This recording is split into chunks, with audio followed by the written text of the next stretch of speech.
to Heirloom Ornaments. I'm Stacy, and today I'm doing another video on the open collab for November, hashtag Cornucopia of recipes. Yes, that's a big one. I was invited by Susan Hiles Art. Susan and Sheree run these collabs every month where they give you the topic or the theme that we're all going to do, and a bunch of crafters get together. There, I will put the link in the description to the playlist that Sheree and Susan have of everybody else doing these collabs.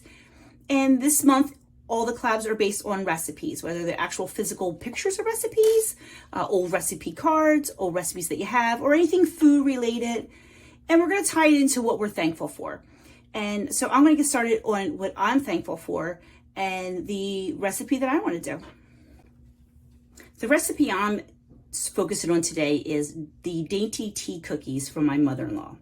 But anybody and everybody in Northeast Philly always refer to them as Mom's butter cookies.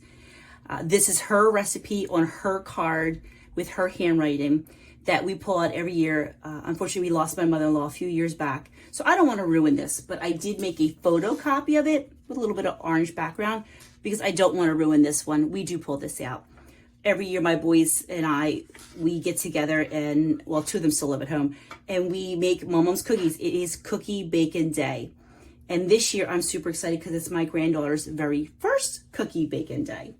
So what I want to do is make my craft that we're going to do is a magnet, believe it or not.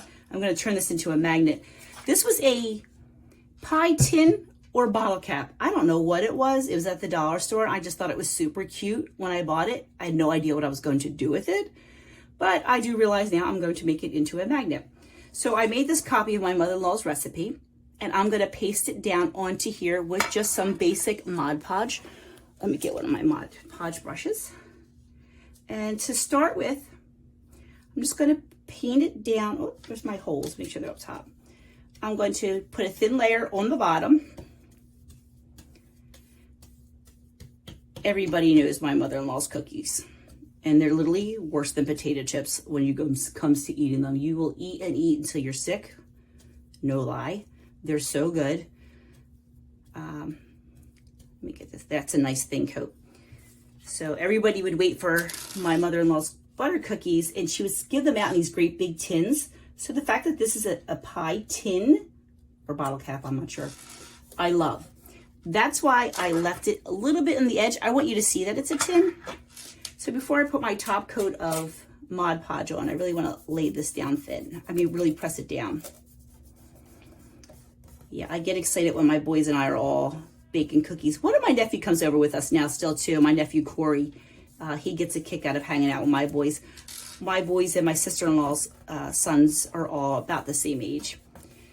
And it's fun because we always have at least one extra child. I don't know whose, whether it's one of my son's friends or somebody ends up over. And they're always, what a great experience. I'm so thankful for all those memories and that my kids have those memories too. I have a very large family and we all live around the corner from each other. Yeah, there's like 50 of us. And we always do things together, but this one day is the day that my boys and I are together. I do have a huge cookie swap that everybody attends. Pretty soon you'll be seeing shots of that, I'm sure, because that is a big deal at my family's house. I'm just putting another thin coat on top. This will dry really, really nice because this tin, I made something else with these big mason jar ones they had, and I just felt like everything stuck really nice to it. I think because it's so flat and hard. I'm not really sure why it's so good, but let me get a little bit. Y'all know how I love glitter.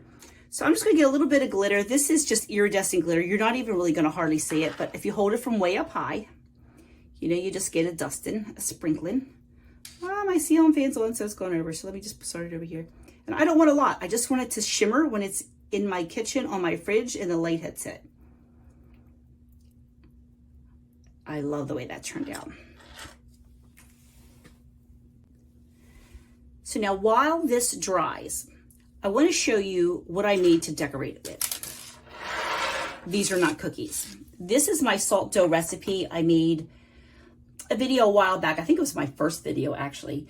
on how to make salt dough. So I'll link that in the description as well. But whenever I roll any type of dough, whether it be salt dough or real cookie dough, I like to take these little tiny cookie cutters. And I got this from Amazon. I love this set. I have 2 sets, one for crafting and one for the kitchen.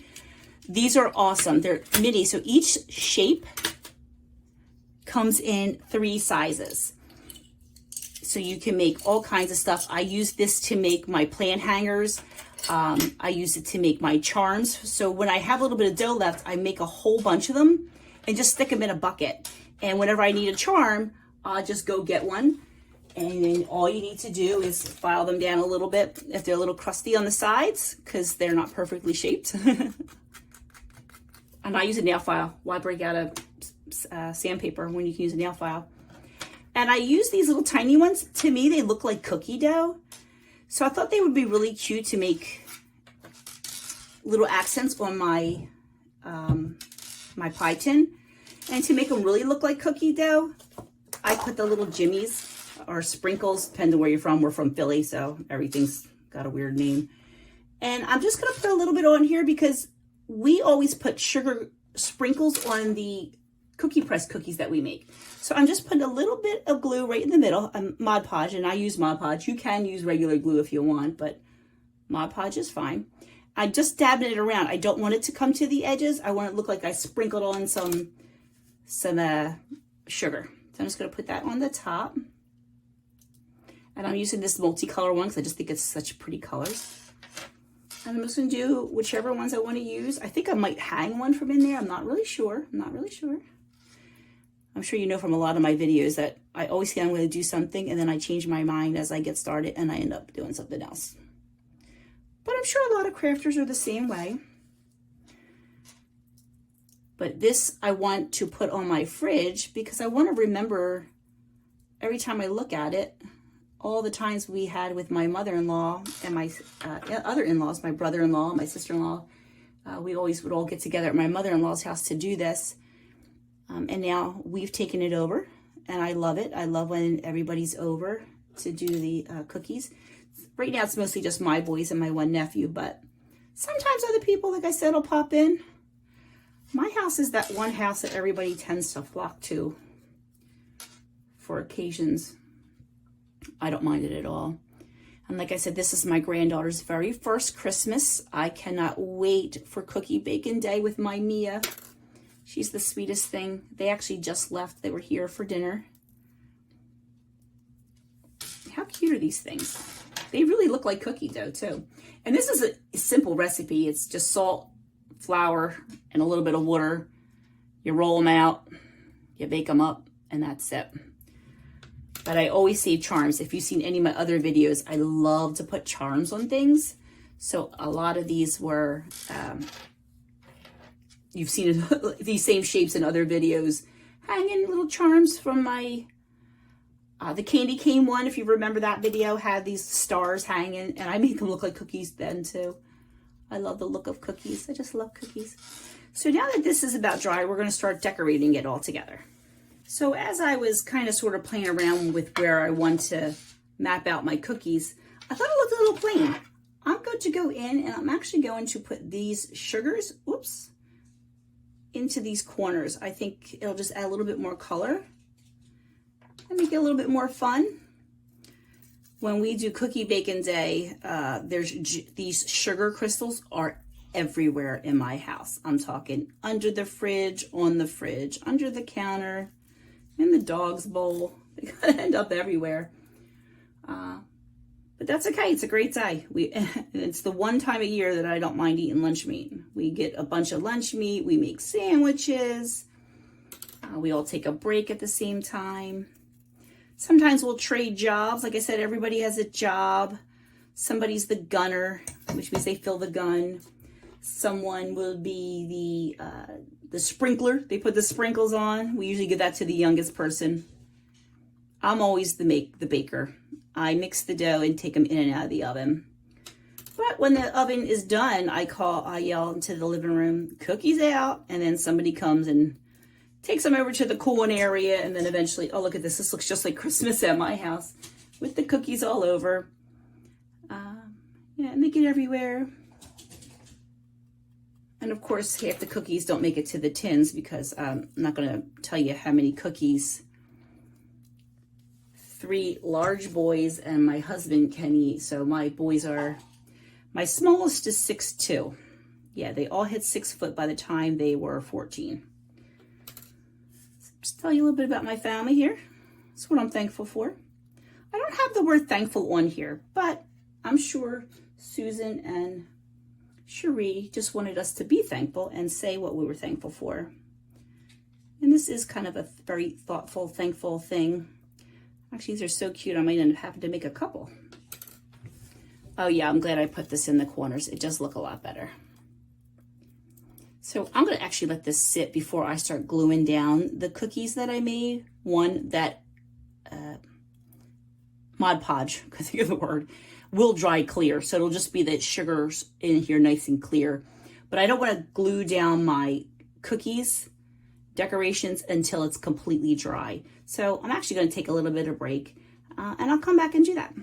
Okay, now that all my pieces are dry and I kind of sort of map them out where I want them to be, I'm trying to make it so you can still see the actual recipe.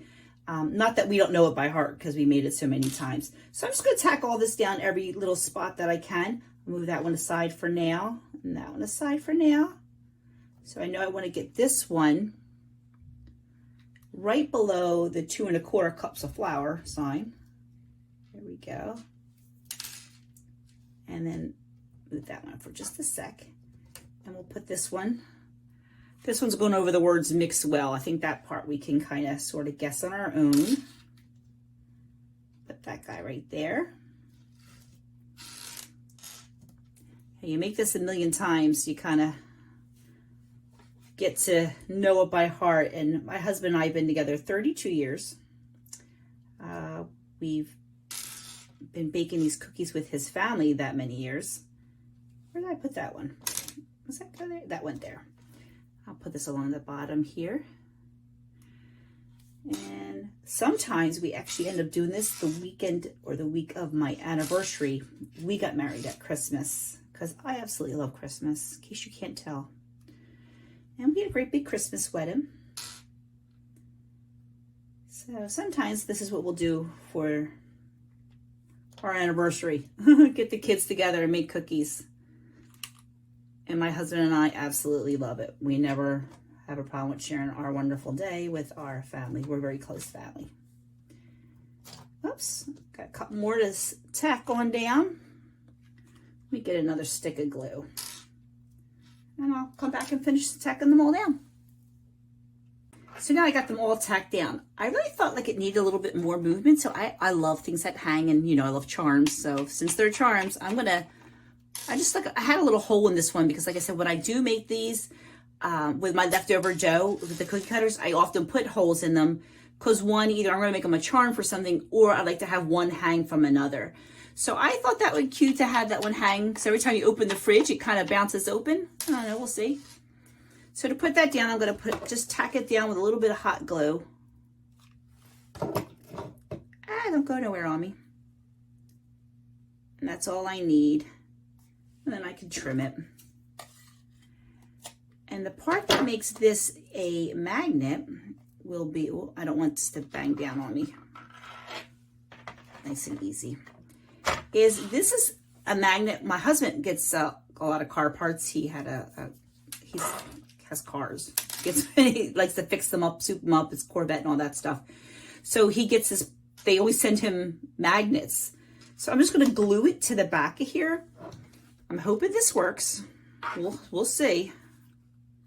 I'm hoping this. I'm going to put a lot of glue on here.